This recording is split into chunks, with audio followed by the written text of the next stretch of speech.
आखिर क्यों रावण ने किया विभीषण की पत्नी को गर्भवती? क्या ऐसा करना रावण की कमजोरी थी या फिर कोई ऐसी मजबूरी जिसे इतिहास ने आज तक हमसे छुपाया? और सबसे चौंकाने वाली बात, विभीषण सब कुछ जानता था। हाँ, उसने देखा, महसूस किया, पर फिर भी चुप रहा।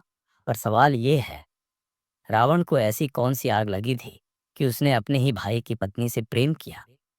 और जब रोजा गर्भवती हुई तो क्यों उसने दुनिया से कहा, ये विभीषण का बच्चा है? रावण ने खुद रोजा से पूछा, ये झूठ क्यों बोला? आज हम आपको सुनाने जा रहे हैं रामायण की वह सच्चाई जिसे आज तक कोई ग्रंथ खुलकर नहीं बताता।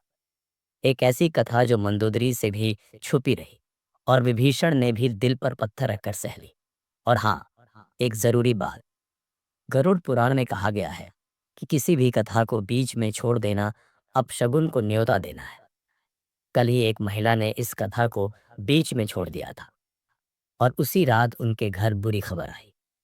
तो आपसे हाथ जोड़कर निवेदन है, इस कथा को अंत तक ध्यान से सुनिए, बीच में मत काटिए, क्योंकि आज हम खोलने जा रहे हैं वो दरवाजा जिसके पीछे छुपी है रावण के दिल की सबसे गहरी, सबसे छुपी हुई सच्चाई। चलिए कहानी शुरू करते हैं। लंका की हवाओं में उस दिन कुछ अलग सा था। रावण की छोटी सभा में आज किसी नए चेहरे की चर्चा हो रही थी। वो चेहरा था रोजा, विभीषण की नई पत्नी। रोजा सुंदर थी, लेकिन उसकी सुंदरता से ज्यादा असर डालने वाली चीज थी उसकी शांति। वो कम बोलती थी, मगर जब भी कुछ कहती तो सब चुप हो जाते। रावण ने जब पहली बार रोजा को देखा तो वो कुछ देर तक बस देखता ही रह गया। रावण कोई आम आदमी नहीं था, वो लंका का राजा था, दुनिया जीतने वाला, लेकिन अपने दिल को नहीं जीत पाया। अब उसके दिल में रोजा की तस्वीर बनने लगी थी। रावण हर उस जगह जाने लगा जहां रोजा मौजूद होती, पूजा सभा, बाग, सब जगह। और रोजा, वो थोड़ा घबराती थी, लेकिन रावण से डरती भी थी। वो राजा था। एक दिन रावण ने सबके सामने नहीं, बल्कि अकेले में रोजा से बात करने की कोशिश की। रोजा, तुम लंका की सबसे शांत और सुंदर स्त्री हो, रावण बोला। रोजा ने सिर झुका लिया और कुछ नहीं कहा। उस दिन के बाद रावण रोजा से अकेले मिलने के बहाने खोजने लगा। अब ये बात छुपी नहीं थी कि रावण रोजा में कुछ ज्यादा ही दिलचस्पी ले रहा है। विभीषण ने भी महसूस किया, मगर वो चुप रहा। वो जानता था, रावण से उलझना मतलब खुद को खत्म करना। रोजा और रावण के बीच की बातचीत अब लंबी होने लगी थी और धीरे धीरे दिल से दिल जुड़ने लगे थे। एक रात रावण रोजा के कमरे में गया। रोजा चुप थी, लेकिन उसने दरवाजा बंद नहीं किया। उस रात वो दोनों बहुत करीब आ गए। जो रिश्ता सिर्फ आंखों और बातों तक था, अब शरीर और आत्मा तक पहुंच गया था। रोजा ने विरोध नहीं किया। शायद वो भी अकेलापन महसूस कर रही थी। एक रात जब रावण रोजा के कमरे में था, उसी वक्त विभीषण आ गया। उसने देखा रावण अंदर था और रोजा चुप। वो सब समझ गया, पर उसने कुछ नहीं कहा, बस धीरे से दरवाजा बंद कर चला गया। रोजा रो पड़ी। अब रोजा और रावण दोनों के मन में डर था। विभीषण ने कुछ नहीं कहा, लेकिन उसकी आंखों में बहुत कुछ था। रोजा की हंसी गायब हो चुकी थी। रावण अब भी रोजा से मिलने आता था, लेकिन अब वो पहले जैसा निडर नहीं था। 8 महीने बीत चुके थे। रोजा के शरीर में बदलाव दिखने लगे थे। वो गर्भवती थी। सबको लगा ये विभीषण का बच्चा है, लेकिन सच्चाई तो सिर्फ रोजा और रावण जानते थे। रावण पहली बार डर गया था। अगर ये राज खुल गया तो लंका में आग लग जाएगी। रोजा अब टूटी हुई थी। वो ना रावण से दूर जा सकती थी, ना विभीषण की तरफ लौट सकती थी। वो हर रोज अकेले बैठकर सोचती, क्यों किया मैंने ऐसा, किससे धोखा दिया मैंने। पर अब कुछ बदला नहीं जा सकता था। बच्चा उसके भीतर सांस ले रहा था। विभीषण ने अब तक कुछ नहीं कहा था। उसने रोजा की तरफ देखा, फिर उसके पेट की तरफ। वो बस बोला, अब जो है वो मेरा है, जो भी हो जाए मैं चुप रहूंगा। और वाकई वो चुप रहा। रावण राजा था, पर उस दिन वो खुद को बहुत छोटा महसूस कर रहा था। अंततः वो दिन आ ही गया। रात के अंधेरे में जब लंका सो रही थी, रोजा ने एक बेटे को जन्म दिया। बच्चा एकदम स्वस्थ था, गोरा चिट्टा, तेजस्वी आंखें और गाढ़े बाल। दाइयों ने सबको बताया, महाराज विभीषण को पुत्र रत्न प्राप्त हुआ है, पर रावण और रोजा दोनों की निगाहें एक दूसरे से मिली, क्योंकि उन्हें सच पता था। राज दरबार में उस बच्चे का नाम रखा गया मेखन।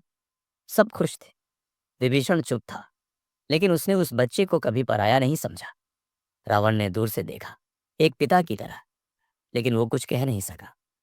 उसके चेहरे पर मुस्कान थी, लेकिन दिल में एक बेमिसाल अधूरापन। अब रावण रोजा से नहीं मिल पाता था। वो डरता था कहीं किसी को कुछ पता न चल जाए, पर उसका मन रोजा और बच्चे में अटक गया था। वो रात रात भर बच्चे की शक्ल सोचता रहता और सोचता, काश सबके सामने कह सकता कि ये मेरा बेटा है। पर राजा होकर भी रावण इतना कमजोर कभी नहीं था। रावण की पहली रानी मंदोदरी अब सतर्क हो गई थी। उसे लगने लगा था कि कुछ तो है जो छिपाया जा रहा है। एक दिन उसने अपने दासियों से कहा, रोजा के बच्चे की शक्ल रावण से कितनी मिलती है ना। बस यही बात हवा की तरह फैल गई। अब हर कोई कानाफूसी करने लगा था। रावण को जब यह बात पता चली तो उसका गुस्सा फूट पड़ा। उसने सभा में सबको धमकी दी, जो कोई इस बच्चे के बारे में गलत बोलेगा उसका सिर धड़ से अलग कर दूंगा। सब डर गए, पर यही डर रावण के दिल में भी बैठ गया। उसे पहली बार लगा, राजा होकर भी मैं अपने ही बेटे को अपना नहीं कह सकता। विभीषण अब रोजा से बात करने लगा था। एक दिन उसने सीधा पूछा, रोजा रोजा सच्चाई बताओ, क्या ये बच्चा रावण का है? रोजा की आंखों में आंसू भरा है। उसने कुछ नहीं कहा, बस सिर झुका लिया। विभीषण समझ गया और पहली बार उसका दिल टूटा। लेकिन फिर भी उसने कहा, जो हो गया अब मैं यही मानूंगा कि ये मेरा बेटा है। एक रात रावण चुपके से रोजा से मिलने आया। मैं अब तुम्हें नहीं मिल पाऊंगा, रावण बोला। क्यों? रोजा ने धीरे से पूछा। क्योंकि अब मैं युद्ध की तैयारी में हूं और मेरा अंत निकट है। रोजा ने बच्चे को गोद में उठाया और बोली, तो क्या ये कभी आपको पिता कह पाएगा? रावण की आंखें भर आईं। नहीं, शायद नहीं। उधर राम लंका आ चुके थे। रावण ने सीता को वापस देने से इनकार कर दिया। विभीषण ने रावण को समझाया, लेकिन रावण ने उसे लंका से निकाल दिया। अब रावण को पता था युद्ध होगा और शायद ये उसका आखिरी होगा। उसने एक बार फिर रोजा को देखा और बस दिल में कहा, माफ करना। राम और रावण का युद्ध हुआ। लाखों राक्षस मारे गए। अंत में राम ने रावण को बाण मारकर वीरगति दी। लंका की हवाओं में सन्नाटा था। रोजा ने यह खबर सुनी और वो टूट गई। उसने अपने बच्चे को सीने से लगाया और बोले, तेरा पिता मर गया और उसने तुझे कभी अपना नहीं कह पाया। सालों बाद विभीषण लंका का राजा बन गया था। रोजा अब बहुत शांत हो गई थी और मेखन बड़ा हो रहा था। एक दिन उसने रोजा से पूछा, माँ, मेरे पापा कौन है? रोजा ने मुस्कुराते हुए कहा, तेरे दो पापा हैं बेटा। एक जिसने तुझे जन्म दिया और एक जिसने तुझे नाम, घर और पहचान दी। मैं कुछ नहीं बोला। उसकी आंखों में आंसू थे। अब मैं 7 साल का हो चुका था। वो एक दिन रोजा से बोला, माँ, बाकी बच्चों के पापा उन्हें गोदी में उठाते हैं, मुझे क्यों नहीं? रोजा चुप हो गई। विभीषण कमरे में था। उसने मेखन को गोद में उठाया और बोला, मैं तेरा पिता हूँ और तुझे दुनिया से ज्यादा प्यार करता हूँ। पर मेखन की आंखों में सवाल अभी भी जिंदा था। लंका में एक बूढ़ी दासी ने एक दिन मेखन से कहा, तू राजा रावण की तरह दिखता है बेटा। ये बात मेखन ने रोजा से जाकर पूछी, क्या मैं राजा रावण जैसा दिखता हूँ? रोजा कांप गई। उसके हाथ से पानी का लोटा गिर गया। वो अब जान गई थी, सच बहुत दिनों तक नहीं छुप सकता। अब मेखन और बड़ा हो चुका था, 14 साल का। वो पढ़ता था, पूजा करता था, मगर रावण की गाथाएं सुनकर उसकी आत्मा खींचने लगी थी। वो सब पूछता, माँ, रावण बुरा था या अच्छा? रोजा हर बात टाल देती, पर एक दिन उसने साफ कहा, रावण जैसा दूसरा पुरुष इस धरती पर नहीं हुआ। वो जो था, जो बन गया, उसकी एक कहानी अधूरी रह गई। विभीषण अब बूढ़ा हो गया था। राजपाट चलते चलते उसका मन अब गंगा किनारे तप में लगने लगा था। पर एक बात उसे हर रोज सताती थी, मैंने सच जानते हुए भी उसे अपना बेटा क्यों मान लिया? पर फिर जवाब भी खुद देता, क्योंकि वो सिर्फ रावण का बेटा नहीं था, वो मेरी रोजा की भी औलाद थी और मैं उसे अकेला नहीं छोड़ सकता था। रोजा अब अस्वस्थ रहने लगी थी। डॉक्टरों ने कहा ज्यादा दिन नहीं बचे। उसने एक रात मेघन को पास बुलाया, माथा चूमा और बोली, बेटा, एक दिन तेरे सामने सारी सच्चाई लाकर रख दूंगी। लेकिन मेघन बोला, माँ, मुझे तेरी सच्चाई की जरूरत नहीं, तू मेरी माँ है, यही काफी है। रोजा की आंखों से आंसू बहने लगे। राजमहल में एक दिन सभा लगी और एक मंत्री ने मजाक में कहा, मेघन राजा रावण के जैसा दिखता है, लगता है लंका का नया रावण यही होगा। विभीषण चुप रहा, लेकिन मेघन ने गुस्से में सभा में कहा, अगर रावण जैसा होना गुनाह है तो मुझे ये गुनाह मंजूर है। सभा में सन्नाटा था। एक रात रोजा मेघन को लेकर शिव मंदिर गई। वहां उसने उसकी कसम खाकर कहा, बेटा, तेरा जन्म प्यार से हुआ था, पाप से नहीं। मेघन ने पूछा, किसका प्यार? रावण का। रोजा ने सिर हिलाया। मेघन फूट फूट कर रो पड़ा। तो अब तक जो पापा कहता रहा वो सिर्फ मेरा पालक पिता था। अब मेघन के सामने दो रास्ते थे। पहला, रावण को अपना असली पिता मानकर उसका नाम अपनाए, या फिर विभीषण के साथ राजा बनकर राज करे। मेघन ने तय किया, मैं लंका पर राज करूंगा, लेकिन मैं सिर्फ रावण का बेटा नहीं, मैं रोजा की कोख से पैदा हुआ इंसान हूं। वो नया रावण नहीं, नए विचारों वाला मेघन बनना चाहता था। एक दिन रोजा ने अंतिम सांस ली। मरते वक्त उसने मेघन से कहा, तू कभी अपने आप पर शक मत करना। तू मेरा बेटा है और तेरा खून राजा का है, पर तेरा दिल साधु का। रोजा की चिता जली और मेघन ने उसे आखिरी बार प्रणाम किया। अब उसका मन बदल चुका था। मेघन अब लंका का नया शासक बना। विभीषण ने सब त्याग कर साधु का जीवन अपना लिया और मेघन ने पहले ही दिन सभा में कहा, मैं रावण का बेटा हूं, पर मैं रावण नहीं बनूंगा। वो लंका को भय से नहीं, सत्य, दया और न्याय से चलाना चाहता था। मेघन सिंहासन पर बैठा तो सब कुछ ठीक लग रहा था, लेकिन रात को उसे नींद नहीं आई। माँ की चिता की राख अभी भी उसके मन में जल रही थी और रावण का चेहरा सपनों में आकर सिर्फ एक सवाल करता, क्या तू मेरा बेटा कहलाने के लायक है? लंका में दशहरा मनाने की तैयारी हो रही थी।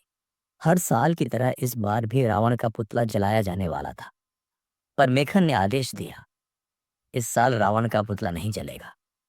सभा भड़क गई। ये रावण का बेटा है, ये तो रावण का सम्मान चाहता है। मेघन बोला, मैं पुतला नहीं, उसका पाप जलाऊंगा और उसके ज्ञान और साहस को नहीं जलने दूंगा। एक पुरानी दासी ने मेघन को मंदोदरी का लिखा एक पत्र दिया। उसमें लिखा था, रावण को दुनिया राक्षस मानती है, पर मैंने उसे प्रेम किया था। वो बहुत कुछ था, पर राक्षस नहीं। अगर मेरा कोई बेटा होता तो मैं चाहती वो तुम्हारे जैसा हो। मेघन ने वो पत्र चुपचाप अपने पास रख लिया। अब जनता में खुसर पुसर होने लगी थी। मेघन रावण का बेटा है, ये सिंहासन पर क्यों बैठा है? कुछ मंत्री भी षड्यंत्र रचने लगे, पर मेघन ने एक सभा बुलाई और बोला, हाँ, मैं रावण का पुत्र हूं, लेकिन क्या उसका खून मेरी योग्यता मिटा देता है? मैं आपसे शक्ति से नहीं, सेवा से राज करूंगा। सभा शांत हो गई। विभीषण ने अब पूरी तरह से राजमहल त्याग दिया। गंगा तट पर रहते हुए उसने मेघन को बुलाया और कहा, बेटा, तेरा रास्ता अब अकेले का है। मैं तुझे रोकता रहा, तुझसे झूठ कहता रहा, क्योंकि तुझे दुनिया की नजरों से बचाना चाहता था। मेघन ने उसके पांव छुए और बोला, आपने मुझे पाला है, यही मेरा जन्म है, आप ही मेरे पिता रहेंगे। उस रात मेघन को एक सपना आया। उसमें रावण खड़ा था, विशाल, तेजस्वी और उदास। रावण बोला, तुम मुझे पूरा नहीं जानता मेघन। मेरे पापों में भी कुछ ऐसे सच थे जो तुझे समझने होंगे। तू मेरा उत्तराधिकारी है, पर रास्ता तुझे बनाना है। मेघन की नींद खुली, भीगी आंखों के साथ। राम अब अयोध्या में थे, लेकिन लंका के समाचार उन्हें मिल रहे थे। उन्होंने मेघन को संदेश भेजा, आओ अयोध्या, मैं तुमसे मिलना चाहता हूँ। मेघन गया। राम ने कहा, तुम रावण के पुत्र हो, पर तुम्हारी आंखों में अहंकार नहीं, बल्कि करुणा है। यही सबसे बड़ा बल है। वापस लंका लौटकर मेघन ने घोषणा की, अब लंका में धर्म और विज्ञान दोनों को एक साथ बढ़ाया जाएगा। हम रावण की गलतियों से सीखेंगे और उनके ज्ञान को बचाएंगे। उसने लंका में रावण का एक मंदिर नहीं, ज्ञानालय बनवाया, जहां लोग वेद, आयुर्वेद, रचना, संगीत और नीति पढ़ सकें। रोजा की मृत्यु के वर्षों बाद भी मेखन हर साल उसकी पुण्यतिथि पर शिव मंदिर जाता और माँ की मूर्ति के आगे दीप जलाता। वो बुदबुदाता, माँ, तुम्हारे कारण मैं कुछ बना। तुमने मुझे जन्म दिया और सही गलत समझना सिखाया। उसकी आंखें हर बार भीग जाती। अंत में मेखन ने अपने उत्तराधिकारी की घोषणा की। न कोई पुत्र, न कोई संबंधी, बल्कि उसने कहा, लंका का अगला राजा वो होगा जो रावण की तरह शक्तिशाली, रोजा की तरह सहनशील और विभीषण की तरह सत्यव्रती हो। सभा ने खड़े होकर ताली बजाई। लंका को अब नया युग मिलने जा रहा था। तो दोस्तों, क्या आपको जानना है कि आगे क्या हुआ? क्या मेखन को मिला कभी रावण का असली संदेश? क्या रावण की आत्मा फिर से लौटती है? और क्या लंका दोबारा उठ पाती है उसी रावण की विरासत से? अगर आप इस कहानी का दूसरा भाग देखना चाहते हैं तो कमेंट में जरूर लिखिए, भाग 2 चाहिए। और हाँ, अगर आप इस चैनल को अभी तक सब्सक्राइब नहीं किए हैं तो अभी सब्सक्राइब जरूर कर लीजिएगा, क्योंकि हम हर एक सब्सक्राइब पर एक इंसान, एक पशु, एक पक्षी की मदद करते हैं। और आपकी एक लाइक किसी की भूख मिटा सकती है, किसी परिंदे को पानी दे सकती है। तो आप भी इस नेक काम में जुड़िए। लाइक कीजिए, सब्सक्राइब कीजिए और इस वीडियो को शेयर कीजिए। और हाँ, कमेंट में बताइए, क्या आप इसका अगला पार्ट देखना चाहते हैं? जय श्री राम और लंका की वो कहानी जो कोई नहीं बताता, वो हम लाते हैं।